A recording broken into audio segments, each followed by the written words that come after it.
Hey guys, welcome back to another new video. आपका स्वागत है सैनविक लॉ गुरु चैनल पे। तो आज के वीडियो में हम लोग पढ़ने वाले हैं one word substitution part 2। Last video में मैंने आपको कुछ वन वर्ड सब्स्टिट्यूशन के ऊपर कुछ प्रॉब्लम्स कराया था। इस वीडियो में भी मैं और भी प्रॉब्लम्स कराऊंगा। तो चलिए स्टार्ट करते हैं आज के वीडियो को। और अगर आपने अभी तक मेरे चैनल को सब्सक्राइब नहीं किया तो सब्सक्राइब आप कर दो, ताकि आपको और भी लॉ से रिलेटेड वीडियोस हो, इंग्लिश ग्रामर से रिलेटेड वीडियोस मिलते रहे। तो चलिए स्टार्ट करते हैं आज के वीडियो को। तो जैसे कि आप लोग जानते ही हो कि वन वर्ड सब्स्टिट्यूशन का मतलब क्या होता है। One word substitution is one of the integral parts of vocabulary. इसका सिंपली मतलब आता है that a sentence has to be replaced with a single word. This area requires a good vocabulary to solve the questions well. अगर आप लोगों को CLAT में अच्छा स्कोर करना है इंग्लिश पार्ट में, इंग्लिश पोर्शन में, तो आपको ये चीज अच्छे से समझना होगा, अच्छे से याद रखना होगा।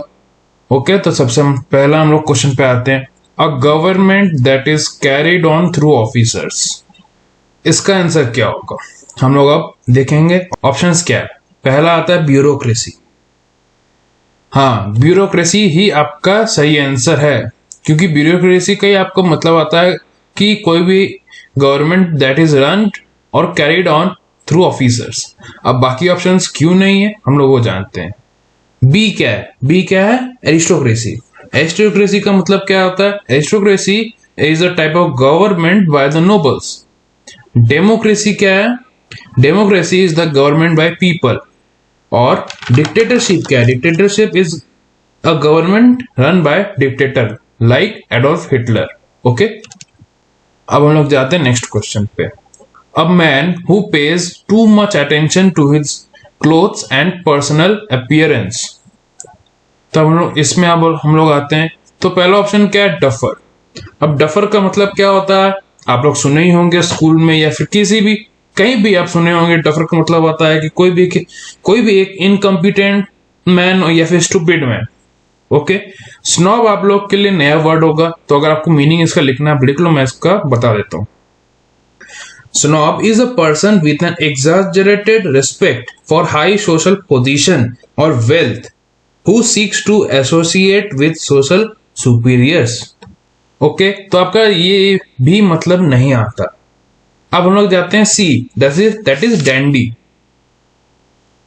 तो हाँ, डैंडी का ही मतलब आता है a man who pays too much attention to his clothes and personal appearance. अब लोग जानेंगे लाइसेंटियस क्यों नहीं है। लाइसेंटियस का मतलब आता है a person who is very immoral in their sexual behaviour. Dandy का आप एक और मतलब निकाल सकते हो, a man unduly concerned with looking stylish and fashionable. Okay, अब हम लोग बढ़ते हैं next question. Question number 3, a speech by an actor at the end of a play। तो सबसे पहले हम लोग आते हैं ऑप्शंस पे। पहला ऑप्शन क्या है? प्रोलॉग। प्रोलॉग का मतलब आपको सिंपल आता है, it is an opening to a story that establishes the context and gives background details.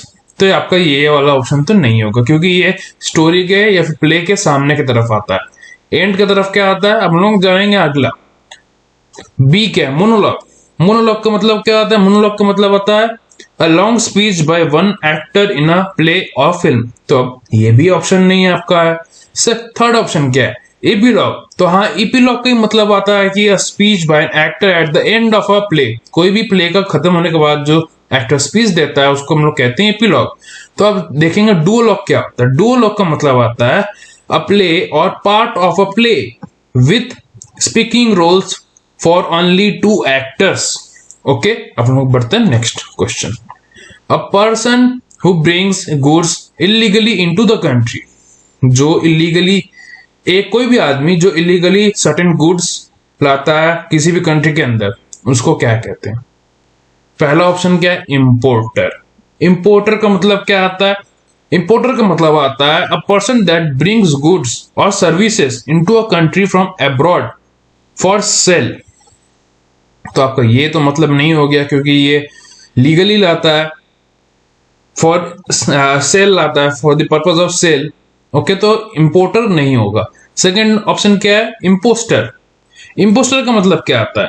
Impostor का मतलब आता है one that assumes false identity और title for the purpose of deception, ये भी आपका ऑप्शन नहीं है। डैंडी का मतलब क्या होता है? डैंडी थर्ड ऑप्शन है, उसका मतलब क्या आता है?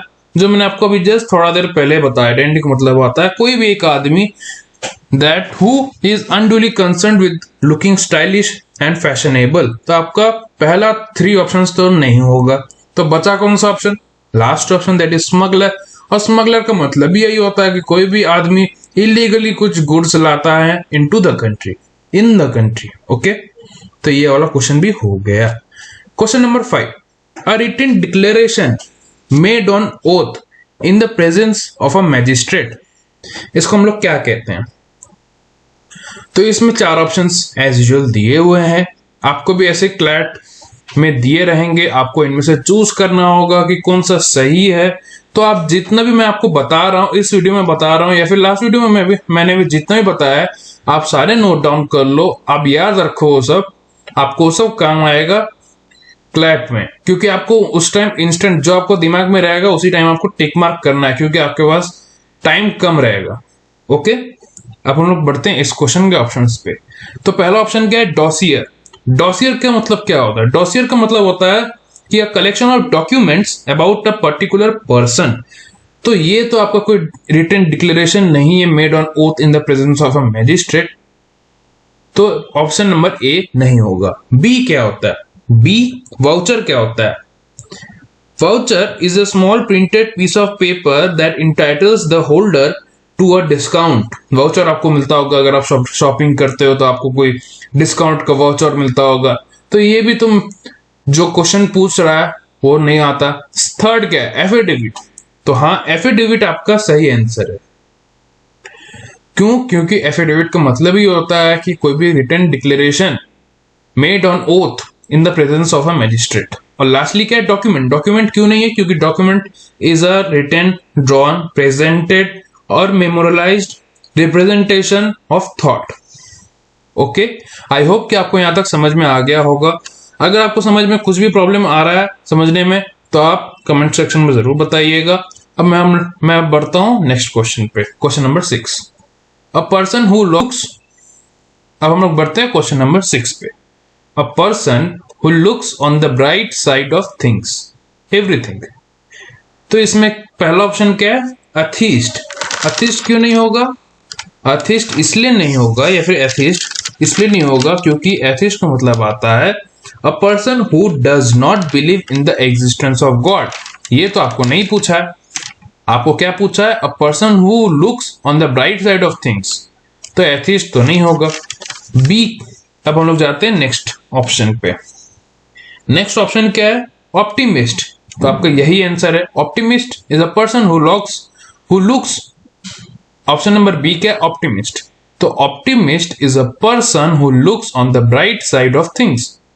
अब हम लोग जानेंगे साइनिक एंड एग्नोस्टिक क्यों नहीं होता। साइनिक का मतलब क्या आता है? CYNIC। साइनिक का मतलब आता है a person who believes that people are motivated purely by self interest rather than acting for honorable और unselfish reasons।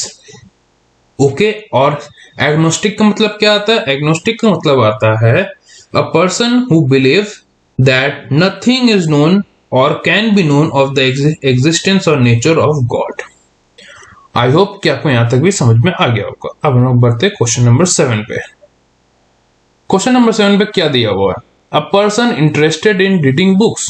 कोई एक आदमी जिसको बुक पढ़ना बहुत पसंद है, इंटरेस्टेड है वो किताब पढ़ने में, उसको हम क्या कहेंगे? सबसे पहला ऑप्शन क्या आता है? स्कॉलर। स्कॉलर होगा? आप कमेंट सेक्शन में जरा कमेंट करके बताइए, तो क्या स्कॉलर होगा आपके हिसाब से?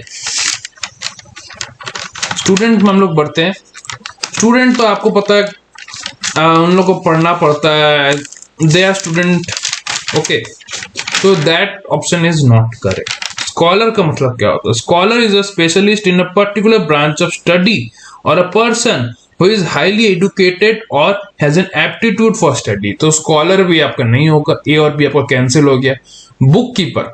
बुक कीपर कैसे हो जाएगा आपका? बुक कीपर का मतलब आता है जो आदमी डे टू डे का फाइनेंशियल ट्रांजैक्शंस रिकॉर्ड करता है ऑफ अ बिजनेस, तो बुक कीपर भी नहीं होगा। तो लास्ट क्या है, book worm. Book worm, book मतलब किताबी कीड़ा जिसको बोलते हैं, that is the person who is interested in reading books. अब हम लोग बढ़ते हैं क्वेश्चन नंबर 8 पे। तो क्वेश्चन नंबर 8 क्या बोलता है, a cure for all diseases. कोई भी क्योर फॉर ऑल डिजीजेस उसको हम लोग क्या बोलते हैं। तो पहला ऑप्शन क्या है, एंटीबायोटिक। एंटीबायोटिक का क्या मतलब आता है, एंटीबायोटिक का मतलब आता है it is a medicine that inhibits the growth of or destroys the micro organisms. Okay, तो ये तो ऑप्शन नहीं है क्योंकि ये तो सारे डिजीज को क्योर नहीं करता। फिर हम लोग बढ़ते हैं पेनाशिया पे, यहाँ पे पेनाकिया, ये आपका करेक्ट ऑप्शन है क्योंकि ये it is a cure for all diseases. अब हम लोग बढ़ते हैं next option, that is exorcism. Exorcism का मतलब क्या आता है, इट इज द रिलीजियस और स्पिरिचुअल प्रैक्टिस ऑफ एविक्टिंग डेमंस और other spiritual entities from a person और एन एरिया। एक्सोर्सिज्म के ऊपर मूवी भी था, अगर आपने नहीं देखा तो आप जाके देख सकते हो, आपको थोड़ा हॉरर मूवी है टाइप, पर अभी हम लोग ध्यान देते हैं क्लैट की तरफ। ओके, मैंने आपको सिर्फ एग्जांपल दिया। Option number D, incantation. Incantation का मतलब आता है it is a series of words said as a magic spell or charm.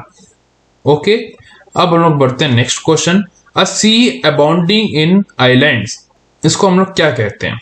तो हम लोग ऑप्शन वाइज जाते हैं फिर से। तो पहला ऑप्शन क्या है, ओशन। ओशन का मतलब क्या आता है, ओशन का मतलब आता है N ocean is a body of water that composes much of a planets hydrosphere. तो ये तो ऑप्शन नहीं है होगा। ऑप्शन नंबर बी पे, गल्फ। गल्फ का मतलब क्या आता है, gulf is a large inlet from the ocean into the land mass. तो ये भी आपका ऑप्शन नहीं होगा। सी क्या है, आर्कीपेलागो, आपका यही करेक्ट ऑप्शन है। आर्कीपेलागो का ही मतलब आता है अ sea abounding in islands. D क्या है, स्ट्रेट। स्ट्रेट का मतलब क्या आता है, स्ट्रेट का मतलब आता है it is a narrow passage of water connecting two seas, दो सी को कनेक्ट करता है और two other large areas of water. Okay, अब हम लोग बढ़ते हैं last, that is a song sung at burial. इसको हम लोग क्या कहते हैं। पहला ऑप्शन क्या है, बैलेड। बैलेड का मतलब क्या आता है, बैलेड इज अ पोएम और song narrating a story in short standards. तो ये ऑप्शन भी आपका नहीं होगा क्योंकि आपका मतलब जो है और जो क्वेश्चन पूछा दोनों आपका डिफरेंट है। सेकंड ऑप्शन पे आते हैं, एलेगी। आपका एलेगी ही आपका करेक्ट ऑप्शन है क्योंकि एलेगी का ही मतलब आता है it is a song sung at burial. जब कोई मर जाता है, उसको जब दफनाया जाता है, तब elegy it is a song sung at burial. अब हम लोग बढ़ते हैं next option, that is ode. Ode is a type of lyrical stanza. तो ये भी ऑप्शन नहीं। और लास्ट का डर्ज। डर्ज का मतलब क्या आता है, it is a lament for the dead. I hope कि आपको आज का वीडियो इंफॉर्मेटिव लगा होगा, इंटरेस्टिंग लगा होगा, और अच्छा लगे तो लाइक कीजिए, शेयर कीजिए, सब्सक्राइब करना मत भूलिए। और अगर कोई डाउट आता है तो आप कमेंट सेक्शन में जरूर बता सकते हो। और साथ ही साथ अगर आपको कुछ और टॉपिक्स पे वीडियोस चाहिए क्लैट के ऊपर तो आप कमेंट सेक्शन में जरूर बताइए मेरे को, मैं उसके ऊपर भी वीडियोस बनाऊंगा। और मैं क्लैट का बाकी सब्जेक्ट्स को भी कवर कर रहा हूँ, लाइक लॉ ऑफ टॉर्ट्स हो, कॉन्ट्रैक्ट लॉ हो, क्रिमिनल लॉ हो, मैंने सब भी कवर किया है, मैथमेटिक्स हो, जनरल नॉलेज हो, सारे मैं टॉपिक्स कवर कर रहा हूँ। आप जाके उस सबका वीडियो देखो, मैं उसका लिंक आई बटन में दे दूंगा। तब तक के लिए बने रहिए मेरे साथ। Thank you.